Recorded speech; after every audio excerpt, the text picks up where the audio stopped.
On the Fear of Death, William Hazlitt. And our little life is rounded with sleep. Hello, everyone. If you ask anyone what is a human being, you may get as many answers as many people you would ask this question. Someone Cartesian would say the standard of being human is thinking. Somebody else who likes Pascal would say l'angoisse, anxiety, is the standard of being human. But if we ask a layman who has no grounding in philosophical debates, we may get a list of acts added with these fundamental elements, like earning money, working for a purpose, and so on and so on. But to whomever you put this question, no matter how various are his or her answers, there is one common denominator in all these responses, and that is a human being certainly dies one day. Death is a subject that does not escape any writer's mind or pen. Every writer has to one day address this haunting event, which, if realized with complete honesty, which, if thought with due attention, which, if seen with naked eyes, is bound to change one's life forever. We have already talked about mortality as Samuel Johnson understands it some time ago. But since this subject is too vast that it needs to be addressed and presented through the eyes of different writers and thinkers, but most importantly, we must keep talking about death time to time so that we remind ourselves constantly that just like these greats of literature, we will also be in the grave one day. I do not know how many of you who listened to this last phrase felt a tinge in your spine caused by the fear of death. That's what we have to talk about today.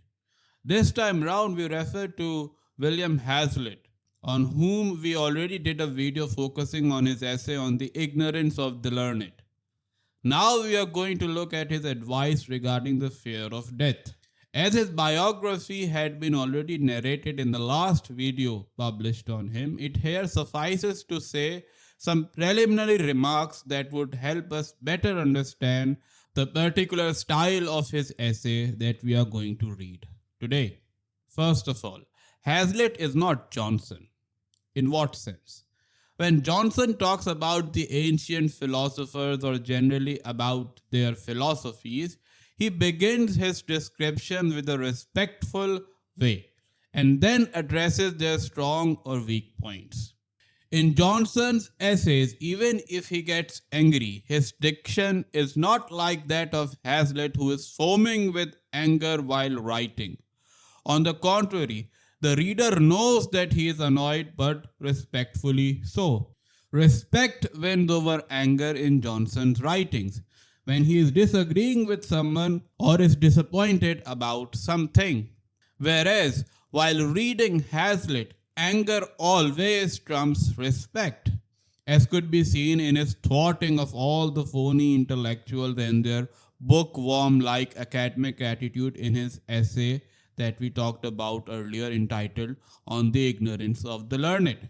The same writing style is omnipresent in his essays. Table Talk is the title of the book in which Hazlitt compiled all his essays regarding the manners of man. He concerns himself mostly with the frailties of human condition like the pride of the learned, the fear of death, the pleasure of hating, etc., etc. His writing style is like that of an annoyed friend speaking eloquently. No doubt about the fact that his essays are marvels of English literature because of his unique writing style. As I just mentioned a while ago, almost every writer, especially philosophers, uses his or her plume to give 2 cents about death. This is a topic that draws everyone in and as if necessitates writing or talking about it. Generally speaking, we consider death as an aberration, a pessimistic thought object, which must be shunned as soon as it comes to our mind because it might obstruct our capacity to quote unquote enjoy life to the fullest. If you consider yourself to be on the side of people who think like this, then you are in for a horror show because Hazlitt will treat death like a worthless event, not even worthy of a thought, let alone something to be afraid of. He will look death in the face because he had looked death in the face when he lost two of his sons at a very young age. Here you would find Hazlitt beckoning the angel of death and challenging him to make him afraid. But all the while, that is really interesting. All this while, he makes us realize that death is more immediate than life. All this while he augments the urgency of death because he knows deep down, no matter how ironically he might confront death, if he wants to be at peace with life, he must concede that even he is a mortal. Nonetheless, his essay is a prime example of how to die standing in front of the angel of death while embracing him, and not kneeling and begging him to allow for a few more hours so that one can finish off some unattended affair. Enough of my words. Let's see how he attacks death. This is how he introduces this not so fearful subject of death. Quote open. Perhaps the best cure for the fear of death is to reflect that life has a beginning as well as an end. There was a time when we were not. This gives us no concern. Why then should it trouble us that a time will come when we shall cease to be? I have no wish to have been alive 100 years ago or in the reign of Queen Anne. Why should I regret and lay it so much to heart that I shall not be alive 100 years since, in the reign of I cannot tell whom? Quote close. He does not consider death to be a special event. What is life after all? If we can answer this question, we can also address the fear of death. This question does not have a straightforward answer, and thankfully so. Everyone has his own answer. In fact, there are philosophies built around some of the answers given to this question. So, if we take Epicureanism and start focusing more on the hedonist aspect of this philosophy, then we have to concern ourselves more and more with life to derive maximum pleasure out of it. Therefore, it is natural that fear of death arises at every step we find our lives endangered, because end of life would mean end of pleasure. It is just one philosophy. There are others as well that side with this side of the argument, and we can group them together under the heading philosophies that give rise to fear of death. And then there is another group of philosophers who do not deny our relationship with the world. Neither do they deny pleasure deriving acts or thoughts, but they do not want to overattach themselves with the love of life. Roughly speaking, Stoicism falls under this category, for example. Stoics like Seneca, Epictetus, and Aurelius are more concerned with living life while accepting our mortality. They consider death to be a liberating experience that brings at each step the moral reminder to our existence that this life full of suffering will come to an end one day. Hence, it is not worthy of as much attention as what will outlast it, that is to say, virtue. After this material life has had its say in this world, only those people continue to live who have lived a virtuous life and provided wisdom to others about how to live. This is why, after more than a millennium, Seneca continues to affect us so profoundly. So, these are the two camps. Now comes thinkers like Hazlitt, Schopenhauer, and Kierkegaard. Thinkers like these who are very difficult to box in any camp because they spend more time analyzing death, which sometimes does entail some personal lessons according to how we want to interpret them. But their task is to provide a kind of an objective analysis that this is death. Period. To understand Hazlitt's point in this daunting introduction, we can take help of Schopenhauer's take on death. According to him, being is just a blip of life in the ether of non-being. As Hazlitt says that before we were born, we were nothing. And he adds further that we did not care about that time. In the same way, when we will die, we will be nothing again. After death, materially speaking, we go back to the state of non-being, just as we were before being. Or as this line portrays it really beautifully, with which he starts the essay and we started this video. And our little life is rounded with sleep.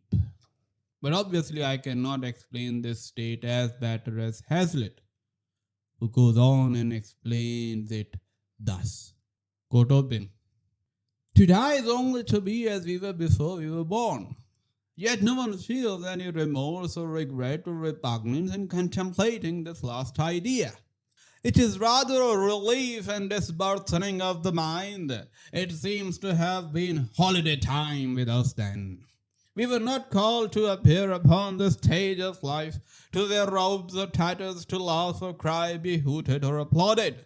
We had lain perdus all this while snug out of harm's way, and had slept out our thousands of centuries without wanting to be waked up, at peace and free from care, in a long nonage, in a sleep deeper and calmer than that of infancy, wrapped in the softest and finest dust. And the worst that we dread is after a short, fretful, feverish being, after vain hopes and ideal fears, to sink to final repose again and forget the troubled dream of life. Quote close. To feel as Hazlitt is feeling here does require one assumption, though. Again, I hark back to Schopenhauer for this, for he agrees with Hazlitt on this point as well. We need to assume that existence is suffering. That is an equality. Existence is suffering. It is neither pleasure, nor sport, nor experience, nor anything of that kind. It is suffering. The Stoics also believed this, by the way. This assumption allows us to project death as a liberation from suffering. You may be listening to me at home and hopefully without any care to disturb you so much so that you envy death. But what about the soldiers fighting in the war arena right now? What about those people who suffer each day with terminal illness? What about those people for whom hunger is as pressing on their consciousness as the thirst of a person fasting in heat? Once Hazlitt starts to feel these sufferings, he cannot stand on the side of living life to maximize happiness. Life is not something to be adored at the expense of the hard-working daily laborers on whom depend our livelihood, on whom in fact depends our lives. But we can ask a question to Hazlitt. What evidence can he present to convince the veracity of his claim? Get ready, because now comes his masterstroke. He did what one can hardly find in any philosophy book. He says that I am going to make the dead speak. I will ask the same question that you have asked me to those lying peacefully in graves. With his trademark witty, inquisitive anger, he asks these questions as much to the dead as us living beings. Quote open. Damned men, knights, templars, that sleep in the stone aisles of that old temple church, where all is silent above and where a deeper silence reigns below, not broken by the pealing organ, are ye not contented where ye lie? Or would you come out of your long homes to go to the holy war? Or do you complain that pain no longer visits you, that sickness has done its worst, that you have paid the last debt to nature, that you hear no more of the thickening phalanx of the for your lady's waning love? And that while this ball of earth rolls its external round, no sound shall ever pierce through to disturb your lasting repose. Fixed as the marble over your tombs, breathless as the grave that holds you. And thou, O thou, to whom my heart turned and will turn while it has feeling left, who didst love in vain and whose first was thy last sigh, wilt thou not too rest in peace? Or wilt thou cry to me complaining from thy clay cold bed, when that sad heart is no longer sad, and the sorrow is dead which thou wert only called into the world to feel? Quote close. This is where literature becomes more helpful than philosophy to understand such difficult questions like those concerning death. Literature is not an argumentative exercise. As Camus said, the ultimate objective of literature is the transmission as clearly as possible of the sentiment of the writer to the reader. Literature makes us feel death, whereas philosophy makes us understand death. Hazlitt does not go around convincing us how much suffering is there in life. He presents an allegorical description, and what a description of an imaginative dialogue with the dead. Only Hazlitt can talk to the dead in such an animating manner because he has seen death in the face, I repeat. But such imaginative figure of speech is not used to smudge reality and make it disproportionate. No, this is the imagination that is the essential element of literature. It seems true because it works as a mirror to reality. Something that we would all realize once we also dare to overcome our fear of death, and also that we dare to imagine truthfully. Up until now, we have only come across these descriptions. Why not give us some kind of argument, Mr. Hazlitt? Something of a philosophical kind. Something that can also appease reason, perhaps. While asking this simplified question, we have forgotten that he started his career as a philosopher and wrote a book entitled An Essay on the Principles of Human Action in 1805. In this book, Hazlitt explores the nature of human motivation and argues against psychological egoism, the idea that all human actions are driven by self-interest. Instead, he emphasizes the natural disinterestedness of human actions and the formative power of the mind. It would be interesting to see what the philosophical Hazlitt has to say about death. He claims thus, quote open, "The love of life then is an habitual attachment, not an abstract principle. Simply to be does not content man's natural desire. We long to be in a certain time, place, and circumstance. We would much rather be now on this bank and shoal of time than have our choice of any future period. Then take a slice of 50 or 60 years out of the millennium, for instance. This shows that our attachment is not confined either to being or to well-being, but that we have an inveterate prejudice in favor of our immediate existence, such as it is. The mountaineer will not leave his rock, nor savage his hut. Neither are we willing to give our present mode of life, with all its advantages and disadvantages, for any other that could be substituted for it. No man would, I think, exchange his existence with any other man, however fortunate. We had as lief not be as not be ourselves." Quote close. The most important phrase here is, we have an inveterate prejudice in favor of our immediate existence, such as it is. The evolution of Hazlitt's intellectual formation betrays his distrust in philosophy. His aim later becomes more kind of battling philosophy through philosophy and literature. Because after writing that initial philosophical book and having searched in volumes and volumes of philosophy the meaning of life and death, he realized what Kierkegaard would later realize, that we can understand life backwards, but it must be lived forwards. Or to put it in Hazlitt's word, all of us wish the present moment to last forever. Hazlitt points out that the immediacy of the present moment impresses upon our senses more strongly than we can comprehend it. Since the present moment is an intersection of a slice of time intersecting the past and the future, all we can do in the present moment is to feel it, and those people who consider life to be an enjoyment just forget to philosophize when they must be doing it. Just a little love of wisdom, which is true philosophy, just a little reflection that requires no attendance of lectures of philosophy, can unveil to us that all the phony philosophies justifying self-interest and well-being as the main purpose of life are misguided.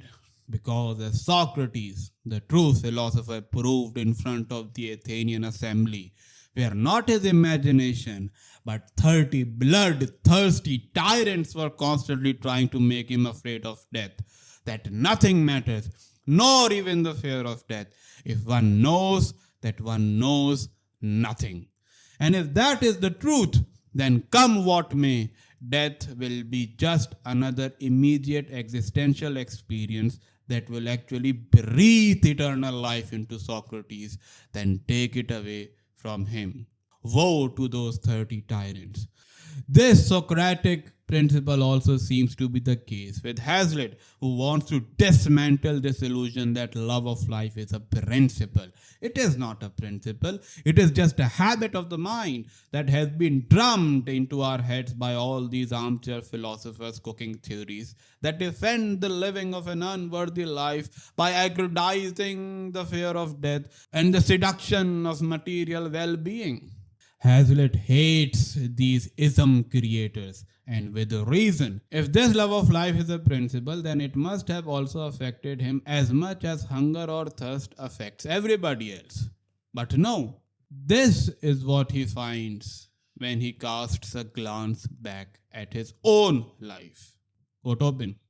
There is no inducement to look forward. And what is worse, little interest in looking back to what has become so trite and common.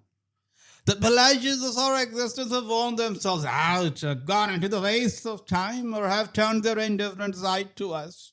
The pains, by their repeated blows, have worn us out, and have left us neither spirit nor inclination to counter them again in retrospect. We do not want to rip up old grievances, nor to renew our youth like the phoenix, nor to live our lives twice over. Once is enough. As the tree falls, so let it lie. Shut up the book and close the account once and for all. Quote close. His fury is justified because no one can step into someone else's mind and feel what they feel. We have to believe what the other says about their inner life because there is no other way to know what is going on inside there. As mentioned earlier, he saw his two sons pass away during his life. This essay on the fear of death by Hazlitt is more of a personal note to himself reconciling with death.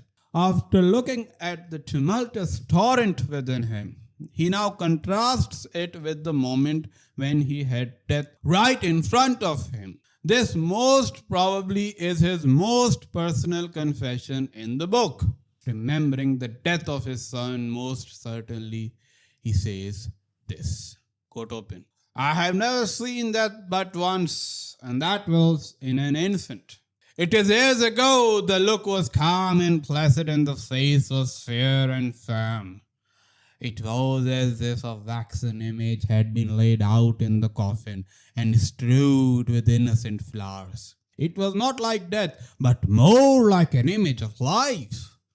No breath moved the lips, no pulse stirred, no sight or sound would enter those eyes or ears more. While I looked at it, I saw no pain was there. It seemed to smile at the short pang of life which was over. But I could not bear the coffin lid to be closed. It seemed to stifle me, and still as the nettle wave in a corner over his little grave. The welcome breeze helps to refresh me and ease the tightness at my breast. Quote close. Death looked more like life than life itself. It had liberated life of its anxieties, fears, worries, and useless noise. But do not take the impression that he wants to hasten death. He may see death hastening towards him, but he is not embracing it as a weak person. Not once does he mention suicide in his essay, because he remembers people like Socrates and Dr. Johnson, who lived a long life of action. They did not fixate themselves on the fear of death. Their aims were the ideals worth dying for. It was easy for them to die, because they knew that they have spent their lives for a cause worth dying for, and the cause will remember them forever. Today, philosophy remembers Socrates. Today, literature remembers Samuel Johnson. Today, Hazlitt lives in our homes, libraries, schools, universities, and most importantly, in our hearts. I conclude with the homage that Hazlitt pays to Johnson and his kind, with which he also ends his essay. Quote open. A life of action and danger moderates the dread of death. It not only gives us fortitude to bear pain, but teaches us at every step the precarious tenure on which we hold our present being. Sedentary and studious men are the most apprehensive on this score. Dr. Johnson was an instance in point. A few years seemed to him soon over, compared with those sweeping contemplations on time and infinity with which he had been used to pose himself. In the still life of a man of letters, there was no obvious reason for a change. He might sit in an armchair and pour out cups of tea to all eternity. Would it have been possible for him to do so? The most rational cure, after all, for the inordinate fear of death is to set a just value on life. If we merely wish to continue on the scene to indulge our headstrong humors and tormenting passions, we had better be gone at once. And if we only cherish a fondness for existence according to the good we derive from it, the pang we feel at parting with it will not be very severe. Quote close. Thank you, everyone.